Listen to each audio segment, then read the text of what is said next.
Good morning, good afternoon, good evening. Depending on where you are joining us from in the world, it may be a different time, or since this is a podcast, not a radio show, you may decide to be listening before you go to bed. Maybe you're starting your day with us. Whenever or wherever you're joining us from, we thank you so much for spending your precious time with us. Here at Bookshelf Brilliance, where our goal is to help you sprint to the finish line with ease by crafting episodes that break down the key takeaways from each chapter so you can put them into action.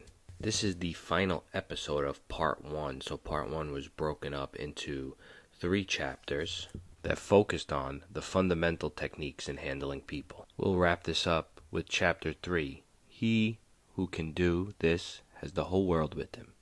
He who cannot walks a lonely way. Sounds pretty biblical, that title, so let's jump in and see what it's all about. I often went fishing up in Maine during the summer. Carnegie begins the chapter. Personally, I am very fond of strawberries and cream, but I have found that for some strange reason, fish prefer worms. So when I went fishing, I didn't think about what I wanted. I didn't bait the hook with strawberries and cream. Rather, I dangled a worm or a grasshopper in front of the fish and said, "Wouldn't you like to have that?" Why not use the same common sense when fishing for people? Bait the hook to suit the fish. This was one of those sections where I wanted to just keep underlining when I started this chapter. And if you follow us on Instagram, a little shameless plug there to follow us on Instagram at bookshelf_brilliance. I posted a picture of this page with my red underlining, as it's just a great way to illustrate the point that the only way on earth to influence people is to talk about what they want and then show them how they can get it. That is, whether we're talking to our manager and we're trying to get them to approve expanding the budget so that we can take on this new project, or increase our head count so that we can get more done. We can use it as well as trying to get our child to eat its broccoli and its, Brussels sprouts, all the vegetables, all the stuff that they don't want to eat. Or in a much more trivial sense, get somebody to agree to our fantasy football trade. Why do they care about how much better they're helping our team, right? We need to let them know that we're helping their team. And, that's a very trivial example, but it really shows how the marketplace works. Think of yourself as a consumer. When you go to the store, you are buying stuff not just because you like buying stuff, but you're solving a problem for yourself. So it's going to bring a convenience to your life, or you need, eggs because you need to make breakfast tomorrow. We're not trying to improve the bottom line of Costco. If we want to bring people to our side of thinking, we need to make them feel like they're doing it because they want to, not because we sold them on it. Let's humble ourselves and lead with what helps them. Carnegie starts off with quoting Harry A. Overstreet from his illuminating book Influencing Human Behavior. Overstreet wrote, "Action springs out of what we fundamentally desire, and the best piece of advice which can be given to would-be persuaders, whether in business, in the home, in the school, in politics, is, first, arouse in the other person an eager want. He who can do this has the whole world with him. He who cannot walks a lonely way." As you can see, Carnegie got the chapter title from Overstreet. Underlining theme of this chapter, I would say, is talk in terms of what the other person wants. We often neglect to do this. If you live in the corporate world like myself, you often have to give presentations to senior executives who don't have a lot of time. They don't want to be in that meeting, right? They may need to be in that meeting, but they don't want to be. And similarly, they want to protect the budget. Every dollar they allocate is a finite resource. So once they allocate that dollar towards your project, towards your initiative, towards giving you a raise, that's something else that they can't do with that dollar, right? There's an opportunity cost to everything. And there we are, we get in front of the room of, maybe multiple VPs, and we blabber on. We have an hour of their time that they don't want to give us, that they're busy with, that they're checked out looking at their phone, and we spend the first 45, 50, sometimes 55 minutes rambling on, quoting data, all this stuff where we can get it done within 5 minutes, and let's get to the point. Are we decreasing risk? Are we trying to improve revenue? Speak in a vernacular, in a language that the executive that you're sitting across the table from cares about. Grab their interest from the outset. Start to arouse an enthusiasm with them. This way, the rest of your meeting can be spent on how are we going to allocate resources? How are we going to solve this problem? This way, you don't need a follow-up call. You're going right into action. Instead, we lose them to the iPhone on their desk, the iPad in their hands, the laptop, whatever. They're thinking about 47 different things like we all are. And enough about Vincent and how great he is and how he's solving all our problems. We focus on trying to ensure we get that credit. And we came with this great idea, and look at me. Why not instead let them cook it up in their own head? Think of it as kind of their own idea. Give them some ownership over their idea. Let them jump into the conversation. Turn it into a conversation. Bring them on this journey with you and see how fast they write that check. Henry Ford knew this, and he's quoted in the chapter as saying, "If there's any secret of success, it lies in the ability to get the other person's point of view and see things from that person's angle, as well as from your own." Your goal should be to avoid an argument, as we all know how arguments end. Think of the last argument you have been in. Has that person ever come and just stopped in the middle of you shouting at each other and said, "You know what? You're right. I totally agree with you. Let's do it your way." Even if you had changed their mind, we are human beings who have pride, and that pride will get in the way and not allow you to admit defeat. None of us want to think we lost. Nobody likes thinking of themselves as a loser. So stop pinning everything as us against them.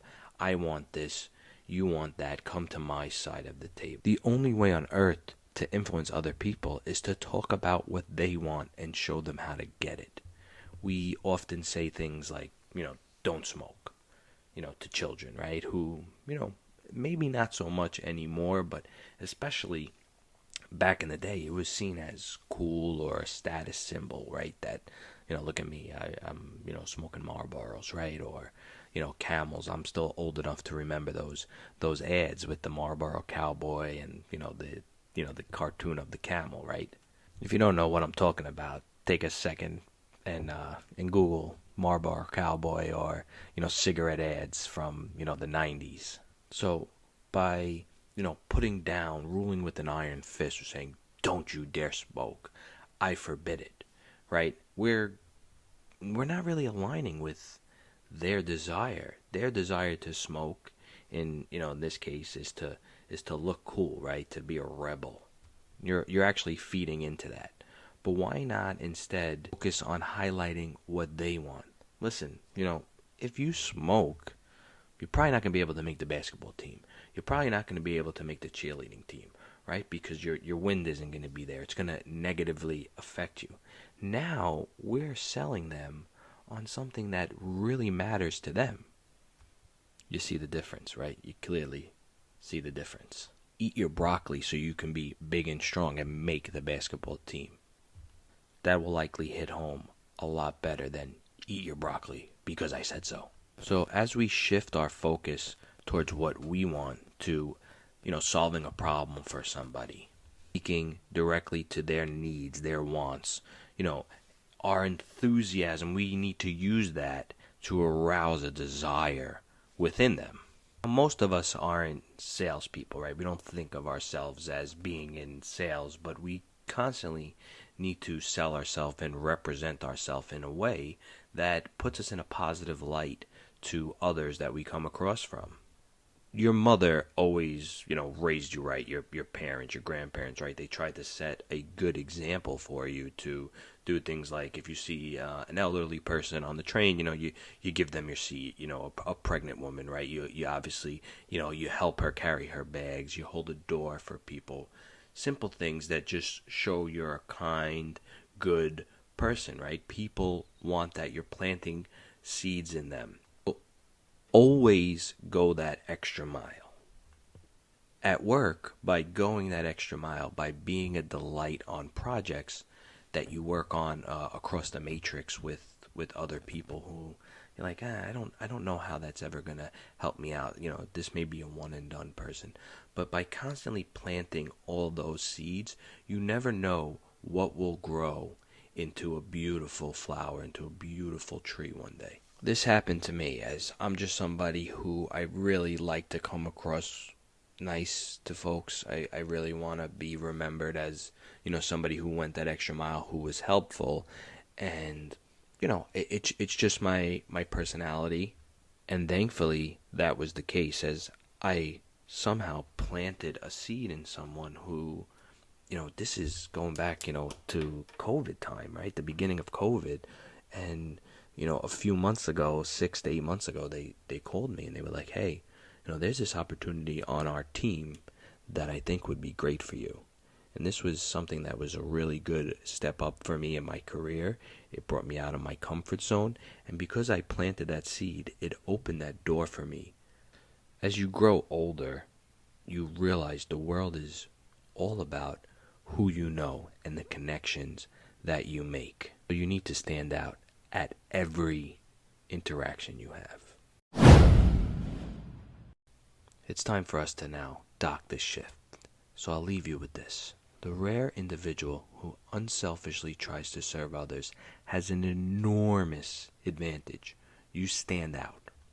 Remember, we're competing with like-minded, intelligent individuals. We need every advantage we can get. Owen D. Young, a noted lawyer and one of America's great business leaders, once said, people who can put themselves in the place of other people, who can understand the workings of their minds, need never worry about what the future has in store for them. If you get anything, just one thing from coming on this podcast journey with me, I hope it is an increased tendency to think always in terms of other people's point of view and see things from their angle. Remember, first, arouse in the other person an eager want.